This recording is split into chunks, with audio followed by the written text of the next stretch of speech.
But first, a little more on the presidential election, specifically the claims being made that we may not be able to trust this year's vote. Long before Donald Trump refused to commit to accepting the election outcome last night, came this. The election is rigged. It's rigged like you've never seen before. People that have died 10 years ago are still voting. Illegal immigrants are voting. It's all rigged. It's all rigged. Post-debate, he and his campaign staff kept it up. He's saying that there could be irregularities at the polling places. Could be. Now, part of the Trump campaign's claim here is that the media is against them, which is one thing. But the other part is about actual voter fraud and tampering. So what are the real odds some hacker could change presidential election results? Joining me to discuss is Hiawatha Bray, technology writer for the Boston Globe, whose column in today's paper is on just this topic. Hiawatha, it was fabulous, by the way. Like it. So let's do the Cliff Notes thing that you essentially did, if we can. Tell us what hackers cannot do vis-a-vis voting. Well, basically, they can't get into the machines that are being used where you actually go in and cast your vote or where the vote is counted. Those machines simply are not attached to the Internet at all. There was actually an open letter from the National Association of Secretaries of State, which are, the Secretary of State is the chief election officer in every state, and they just told Congress, no, none of them are connected to the Internet. And let me be clear, they're not only not connected to the Internet, they're not connected to each other. Is that correct also? No, there might be, I don't know, there might be some cases in which they have their own internal networks. That's possible, but you got to remember, the Internet is that's a public network.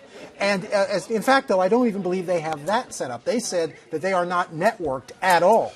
So I presume that means they're not connected to each other in any way whatsoever. Okay, so I may use the wrong terminology, but let's stay on hacking, not of multiple machines. How about an individual machine? Does an individual who has contact with an individual machine have the ability to hack into that machine? Oh, absolutely. I mean, we got to be clear about this. My piece is not saying you cannot cheat in an election. I understand that. If you are a city official and you have the keys to the room where they store the voting machines and you could let somebody in there and fiddle with the machines, in principle, absolutely. Now, how about forget somebody who has control? That I think we all accept. Somebody who doesn't have control but who has great technology skills, he or she is at the voting machine. Can a citizen who is voting essentially tamper with what's inside? You mean that while machine? they're actually in? Yeah, there have certainly been cases where they found machines that were badly configured where somebody could actually fiddle with the machine and misrecord votes. One of the problems we do have in this country is that ever since, the 2000 election, when they bought a whole huge wave of new voting machines, many of those machines are now obsolete. Many of them had security flaws. In at least 12 states, there are machines that don't even print out a piece of paper. They were designed never to do it. So you only have the electronic record. So if somebody managed to get into a machine like that and somehow mess with the software, you wouldn't even have a piece of paper. So let's talk about those that don't have paper backup. By the way, Massachusetts does have paper backup. We're paper all the way. But here. one of the states that's potentially critical, even though at the moment Clinton is expanding, Pennsylvania, at least part of the machines in Pennsylvania on that dozen list that don't have paper backup. Before you explain what they could do, why doesn't everybody have paper backup when is it just a matter of time and expense? It was this whole phenomenon that happened in the early 2000s when everybody was saying we want to move toward all electronic voting because of the trauma that happened over the so-called hanging chad election. They were saying, these stupid hanging chads, if we only used digital technology, everything would be better. And so you make things all electronic, you have everything cleaner, neater, more efficient. That was the theory. But the problem is, and a lot of people were saying this from the very beginning, what do you do if there's some question about the vote? What do you do if you need to do a recount? For that, a piece of paper is the absolute best way to go.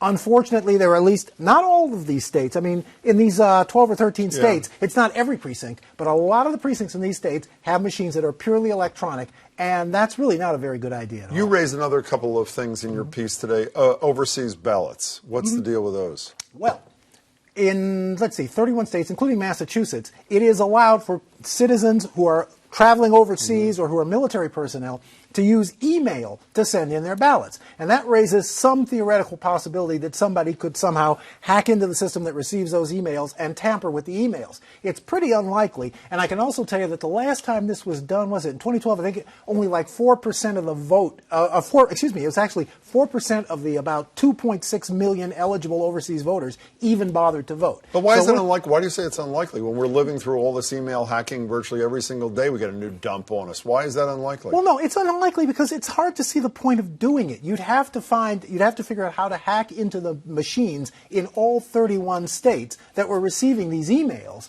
and then somehow find a way to alter the email attachments because that's what you do. You use an email attachment for your ballot. And so you'd have to figure out ways to do all of that in 31 different states. It would get so complicated, and it would be for such a small number of votes. How many people would even bother to do it? Okay, so when I'm reading your primer, you may not call it that, but that's what it was for me and voters today. Yes. Talk about the Associated Press thing, which to me is potentially scarier than the whole deal. Oh, I think that was the scariest one of all. Explain that. Fascinating question.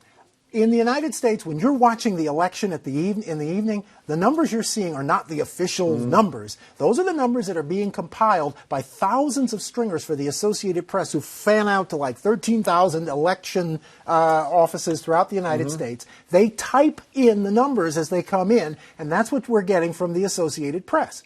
The Associated Press is on the internet. What if somebody were to hack those computers? That could actually matter. Suppose you hack the computers that are putting up the vote totals from the East Coast where the polls are closed, and you say, like, Hillary's sweeping the East Coast or Trump's sweeping the East Coast. That could affect the behavior of voters on the West Coast, and that could get really scary. Voter databases, that they are vulnerable, yes? Yes, that's another one. This is now we're back to the government's own computers. And in most places, the government's own voter registration databases are online. And that's exactly where the Russian hackers have attacked. Let's make clear that Arizona and Illinois, is that what Arizona, Illinois, and a contractor in Florida. We got to understand, this is not pure paranoia. There really have been Russians, they think, Russians who have tried to break into the voter registration rolls in those states. Okay, we have 30 seconds left. Yeah. Give me your takeaway. I think you were trying to reassure people that at best on the margins we have a problem. Is that where you were? Absolutely. Even if they mess with the voter registration rolls, it's extremely unlikely they could do it and get away with it now that everybody's watching. Everybody's looking for that. They have backup copies. If they fiddle with them, they'll be found out. And the most it would do would be to delay the election. The scary part is that if anything does happen, people are already so paranoid that it could erode trust in our government even more than it already has been. Paranoid are us. Hi, There Arthur you go. Bray. As always, great to see you. Okay. Thanks so much. Thanks Read his a lot. piece. It's terrific.